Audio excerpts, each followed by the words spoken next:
Welcome to my top 3 iPhone secrets. Number 1 is the ability to scan documents directly to your phone and save them as a PDF. These little blue dots up the top right hand corner. Tap on those and select Scan Documents. It will then open up your camera, and what you do is you just take your phone up to the right level where it can see the entire document, and it should take a snapshot of that automatically. My second iPhone secret is the back tap. We can select a double tap and a triple tap. So you'll see that I've got Shazam as my double tap and camera as my triple tap.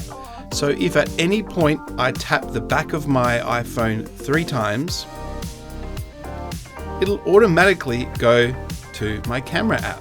If I tap it twice, it will Shazam something that I'm listening to. The third iPhone secret that I love is the ability to screen record any video and save it into your photos without having to download it at all. This is the control center. If it's an older iPhone, I think you swipe up from the bottom. You'll now see this little icon right here, which is the screen record button.